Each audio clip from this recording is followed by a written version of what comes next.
Hello friends, welcome to my YouTube channel. இந்த சேனலில் நான் பார்க்குற பல அற்புதமான இடங்களை பற்றியும் அதன் சிறப்புகளை பற்றியும் தான் பார்க்க போகிறோம். வாங்க வீடியோக்குள்ளே போகலாம். கந்தளி மலையோட அழகை தான் இந்த வீடியோவில் நாம் பார்க்க போகிறோம். ரொம்ப ரம்மியமான இயற்கை சூழலில் இந்த மலை அமைஞ்சிருக்கு. இந்த மலை அழகா, மலையில் உள்ள முருகன் அழகா அப்படிங்கிற சந்தேகம் இந்த சேனலை பார்க்குற எல்லாருக்கும் வரப்போகுது. இந்த மலை எங்கே இருக்குது அப்படிங்கிற கேள்வி இப்போ எல்லாருக்கும் வந்திருக்கும். திருப்பத்தூர் டு கிருஷ்ணகிரி பைபாஸ் கந்தளி அடுத்த 1 கிலோமீட்டர் தொலைவில் கந்தளி மலைக்கு செல்லும் வழி அமைஞ்சிருக்கு. இதுதான் அதோட நுழைவாயில். இந்த நுழைவாயில் வழியா வந்தோம்னாக்கா, சுமார் 1 கிலோமீட்டர் தொலைவில அற்புதமான இயற்கை சூழல்ல சின்னூர் கிராமத்தை அடுத்து இருக்கிற கந்தளி மலைய நம்ம ரீச் ஆயிடலாம். இப்போ நீங்க பார்க்குறது தான் இந்த மலையோட அடிவாரம். மலை உச்சியில இருக்கிற முருகன தரிசிக்கிறதுக்கு நாங்க ரெடி. நீங்க ரெடியா? வாங்க சேர்ந்தே மலை ஏறலாம். சின்ன குகை போல இருக்கிற இந்த இடத்துல இருந்தா நம்மளோட பயணத்த தொடங்க போறோம். வாங்க பயணிக்கலாம். மலையின் அடிப்பகுதியிலிருந்து கருங்கற்களாலான படிக்கட்டுகள் மலையின் பாதி அளவு வரை தோராயமா 200 படிக்கட்டுகள் அமைக்கப்பட்டிருக்கு. ரொம்பவும் சிறப்பான முறையில். நாம் இப்போ மலையோட பாதி தூரம் வந்துட்டோம். சுற்றி பார்த்தோம்னா மேகத்தில் புதைந்த எல்லா மலைகளும் கண்களுக்கு நமக்கு விருந்தளிக்குது. இந்த அற்புதமான இயற்கை சூழல் தான் கந்தளி மலைக்கு இன்னமும் அழகு சேர்க்கிறது. இந்த மலையோட பாதியில் தான் இடும்பன் சிலை ரொம்பவும் கம்பீரமாக அமைக்கப்பட்டிருக்கு. இடும்பன் சாமியை வேண்டிட்டு மேலே ஏறும்போது மலையின் உச்சிக்கு செல்லும் வழி உள்ளது.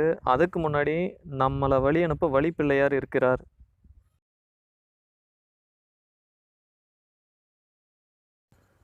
இப்போ நம்ம பார்க்க போகிற இடம் தான் கந்தளி மலையின் ரகசியமே இருக்குது. தூரத்தில் அந்த பாறையை தாண்டி பள்ளத்தில் கண்ணாலக்கவி அப்படின்னு சொல்கிற குகை இருக்குது. அதில் புதையல் இருப்பதாக பல காலமாக எல்லோராலும் நம்பப்பட்டு வருது.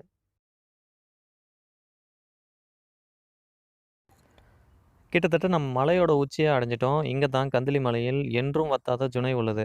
பொதுவாக முடி காணிக்கை செலுத்திட்டு வர பக்தர்கள் இந்த ஜுனையில் நீராடிட்டு இறைவனை தரிசிப்பது வழக்கம். குறிப்பாக ஆண்கள் மட்டும் குளிக்கும் ஜுனை இது. பெண்கள் குளிப்பதற்கு தனி ஜுனை உள்ளது இந்த கந்தளி மலையில்.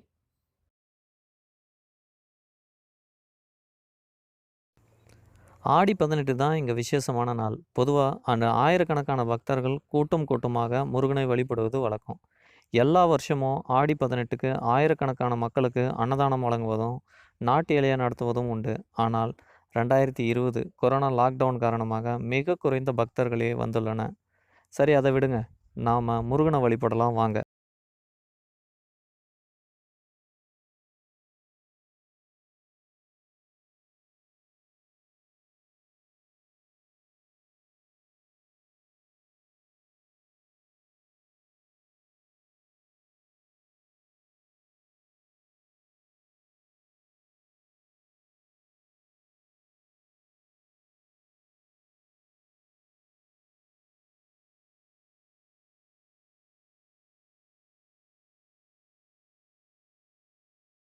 பெருமானின் ஆலயத்தின் இடதுபுறத்தில் தான் தாமரை குளம் அமைய பெற்றுள்ளது.